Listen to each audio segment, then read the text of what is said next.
Alrighty, welcome back, everyone. We just talked about my top 10 quarterbacks in this class. Definitely a tough list to put together, but those top two guys, in Shadur Sanders and Cam Ward, are setting the pace, and then rank them however you want, as far as I'm concerned. They are all over the place and definitely a tough group to put together, but let's get into the other guys. Let's get into the offensive non-quarterback, obviously, prospects, and then defensive prospects. As I see it, the top 10 guys on either side of the ball, and it's a really fun group on both sides of the ball as far as I'm concerned. Definitely some different guys in all of this, but you look at the offensive side, and it's a whole lot of offensive linemen on here. And we'll start with Travis Hunter. I did put him on the offensive side of things.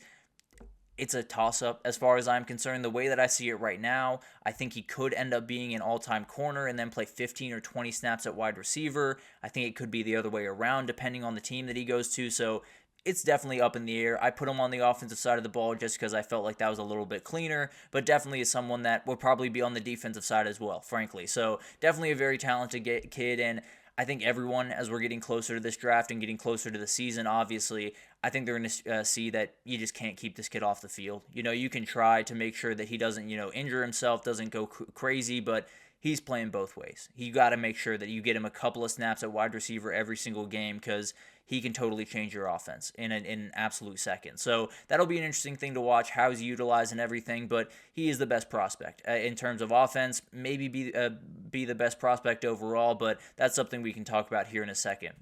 Then you have Will Campbell, offensive tackle for LSU, one of the most complete offensive tackles you'll see in a while. I think Joe Alt and him are very, very similar. Now, the one big difference between those two is arm length. That is something that a lot of people are worried about in the NFL draft process is, does he have the arm length to play NFL offensive tackle? Because if you let that edge get hands on you before you get hands on him, you've lost. That's the ultimate rule of pass rushing, of offensive line play, If you get your hands on them first, congratulations. If they get your hands on you, you're screwed in every sense of the word. So that is definitely a big time issue, and maybe he slides into guard to get that under control. Maybe he plays tackle. I think his athleticism more than makes up for that arm length that he does have, but definitely something to watch. He could be someone that you kick around an offensive line depending on the guys that you have on that team. Then I got Kelvin Banks here, the Texas offensive tackle, another guy as athletic as they come and could slide into the guard position. Very, very physical guy, very solid run blocker. Not necessarily his biggest trait, but definitely a guy that can handle business. I think he's going to be a left tackle if I had to imagine at the next level, especially with who I have him going to, and I'll reveal that later. But he's a guy that I think is going to be a left tackle at the next level, and I think he could be a 10-year vet. He's so athletic. He's so smart. He's not a guy that's going to let a lot of people beat him. He's really good at using the pass rushers' moves against them, whether if they want to go high, he'll just kind of push you around the quarterback and let you do your thing. If you want to spin back inside, he'll pin you down into the guard, and then the quarterback will be able to release. So very, very smart player, and definitely a guy that I think can be a 10-year vet in the NFL. Tedariah McMillan, a guy that I absolutely love. An elite talent in every sense of the word. Ball skills are absolutely insane. The body control is as good as I've seen in a really long time in college football, and he's someone that is going to make an immediate impact. Just because of the size and the ability, there's almost no way that he doesn't walk on the field and immediately be a guy that you want to get to the ball to as quickly as possible. Cannot wait to see what he can do at the next level, and put in the right situation, he could become one of the best wide receivers in the entire NFL. And then we have Ashton Jeanty, one of the best running back prospects since at least Bijan Robinson. You could probably go back to Saquon Barkley, and I wouldn't argue with you too much. This guy is a true problem at the next level, and a lot of people are circling that number 12 pick to the Cowboys as a possible landing point. Some other places have definitely poked out that name, and it'll be an awesome one to watch. There's no doubt about that. I can absolutely promise you that whoever gets this guy has a running back for the next 5, 6, 7 years. He is going to be a really influential back, and the only real worry I think people would have is the tread on the tires. He ran the ball a ton at Boise State and had a couple of injuries down the stretch. I don't think it's going to be a huge issue, but definitely something to watch as we get throughout this process. And then you got Josh Simmons here, a really, really talented offensive tackle from Ohio State. And if he didn't get injured, I think he could be right there up there with Kelvin Banks and with Will Campbell as the number 3 or number 2 offensive tackle in this class. He's a very, very talented kid, and definitely a guy that I think you could play around with a little bit. Probably is more of a tackle at the next level. I don't think you want to play around with this one too much, but definitely is a guy that will make all types of plays for you. And once he's fully healthy, I think he's just going to be a stalwart on an offensive line for quite some time. Now, there is a little bit of worry here with the injuries that he's endured, but at the end of the day, when you look at that ability, that athleticism, and that just measurements overall, can't necessarily pass that up. Then you got Josh Connerly. This is probably my favorite of the bunch. This is the one guy that I might have a little bit higher than you'll see maybe elsewhere, but just uber athletic, an absolute freak of nature at the left tackle position, and the guy that did an incredible job the last couple of years at Oregon, has very long arms, has very, very good first step, and he's someone that I look at the left tackle and say, I'd pick him immediately. And I'd say, I really do think you can start him right away, and I think he might just have a gold jacket in his future. Incredibly, incredibly talented guy, and definitely someone that I might be a little bit higher on than some other people, but I think he's going to make someone very, very happy for a very long time. Luther Burden III, a very, very good wide receiver. One guy that I had circled going into this season. Didn't quite have the year that he wanted this past year at Missouri, but at the end of the day, he is special. There's no doubt about that. I have a soft spot for this guy because whenever you watch him play football, you just want him to get the ball every single time. You just want him to just get fed the ball over and over and over again, and Missouri didn't do that by any means. So hopefully you can find a better place to get working, and I think Cincinnati could be the landing spot. If they get rid of T. Higgins and they have that pick in the 28 or 29, I don't know exactly where they have that pick, but wherever they do, Luther Burden's probably going to be on that board. I think they'll probably take him. It'll be interesting to watch, but if I had to take a pick right about now, I'd say he's going to be a Cincinnati Bengal taking over for T. Higgins in next year. And then Tyler Warren, the tight end for Penn State, he's just as good as it gets. I'll be totally honest. He's a guy where you just draft him and figure it out later. He is someone that can kind of, we were talking about maybe Jalen Milroe being a Taysom Hill type guy. This might be your Taysom Hill type guy. He can do literally everything you possibly want him to do. He can snap the ball. He can take a snap. He can run tight end, run wide receiver. He's elite in every sense of the word. So whatever you need on draft night, I don't care who you are. I don't care what your needs are. This is a football player. Get him and just let him do football player type stuff on your football field. So it's going to be awesome to watch what this kid can do, and I just cannot wait to see how teams utilize him at the next level. And then Tyler Booker. This is the guy that I will say without a doubt, I will guarantee he is going to be a Hall of Famer. He is an absolute freak of nature. His athleticism and push off the ball is absolutely insane, and I think he's going to be one of the best offensive linemen in the NFL for a very long time. He's elite, and he is someone that I really, really enjoy watching. I cannot wait to see what he does at the next level.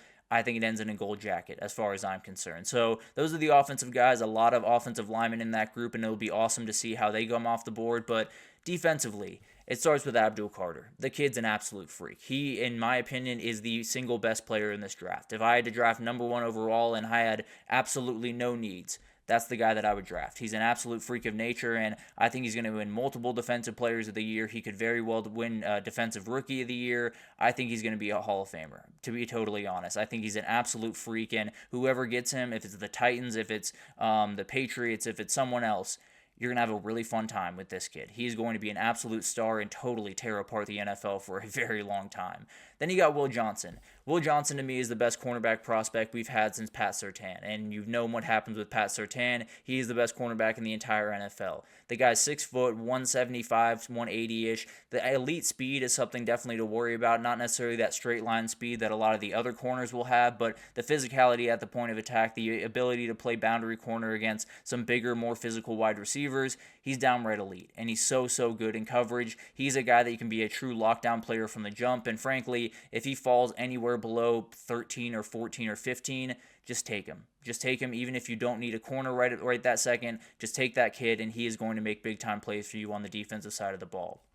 Then you got Mason Graham, his teammate over there at Michigan at defensive tackle. I'll use this as my Hall of Fame guarantee player. This is a guy that I think can do incredible things at the next level. I don't necessarily want to compare him to the elite talents out there, but it feels like a person that could really be a stalwart for a team the same way a Grady Jarrett was for the Falcons or has been for the Falcons, or I don't want to go crazy, but maybe an Aaron Donald for the Rams. He's a remarkably talented kid, can rush the passer, is an elite in run defense, and I think he's going to be a problem at the next level. I think he's going to be one of those names that we look back on a year from now and everyone's saying, how is he not the first overall pick? But then you have Mykel Williams, the Georgia defensive end.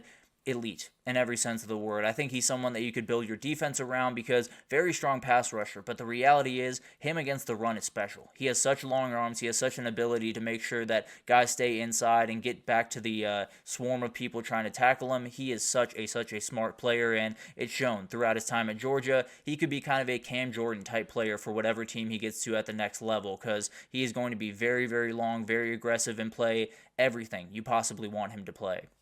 Jalen Walker, the other guy from Georgia, this is just pure traits. And he has plenty of tape to back it up. Not necessarily saying he doesn't, but the traits are just ridiculous. The speed is out of this world. All of the insane pass rushing ability is incredible. The ability to cover running backs and tight ends out of the backfield is unlike any other linebacker in the country. The way that I look at it is he could be a real threat for Defensive Rookie of the Year, and he's a guy kind of like Trayvon Walker a couple of years ago that it might take a little bit of time, but once he gets going, it's going to be terrifying for a lot of people out there.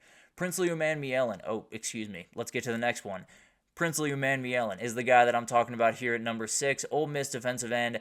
Just a freak. I'll be totally honest with you. He has ridiculous bend. That was the biggest thing that kind of stood out, was the ability to bend around an offensive tackle and get to the quarterback.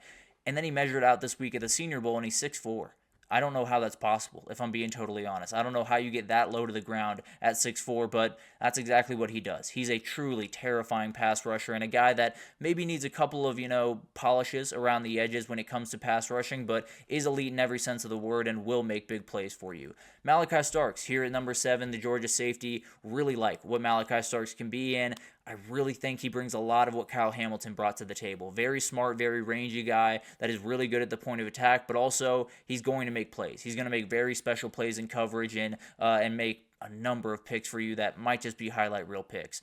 Then I do have Jahdae Barron up here, maybe a little bit higher than you'll see in a couple other guys, but when I look at this guy, I think he can be your cornerback for a decade. Plays the game incredibly smart, can be a boundary corner, plays elite against the run, is so good at getting off blocks, and is one of those guys that you're not going to throw in his direction and have a lot of success. Now, obviously, it's going to get a little bit tougher, and coverage against NFL receivers might be a little bit much at times, but at the end of the day, he's going to be one of those guys that you just plug him into a position in your back end and you let him fly, because he can play safety, he can play nickel, he can play outside or inside corner. It's going to be awesome to watch what he can do. Nick Scourton is the guy that I really like. I think he's a little bit of a gamble at the next level just because of some of the non-polished parts of his game, but the ability is crazy. The measurables will be absolutely insane at the combine, and he's definitely a guy that can make tons of plays. Cannot wait to see what he can do at the next level, because I think it's a little bit of a boom or bust potential. I tend to believe it's a little bit more towards boom. And then Walter Nolan, a guy that I fall in love with, just a freakish athlete that is shooting up the boards right about now. I think he's going to end up being a first-round draft pick and maybe even top 15 by the end of this process. The dude has been absolutely incredible throughout the first parts of camp, and can't imagine it stopping anytime soon. But those are the guys that I have for my top 10 on either side of the ball. As far as I'm concerned, you can talk about a million things with this draft. It starts with those two guys. Abdul Carter and Travis Hunter are the two best players in this draft. They're the two best prospects, and cannot wait to see where they go in this draft. It's going to be awesome to see those two guys go to work, and frankly, I think you might as well just make the gold jackets now for those two guys. But it's going to be awesome to watch all of those guys unfold and see if I was absolutely wrong about one of these guys on here in a couple of months now. But at the end of the day, those are my top 10 offensive and defensive prospects. Let's move forward and just give my favorite prospects, some guys that I really like, whether it's I like the person or I love the player at the next level. There's definitely some guys on here that might be a little bit more off the beaten path that we haven't talked about yet. Want to get to those guys right after this, so stick with us.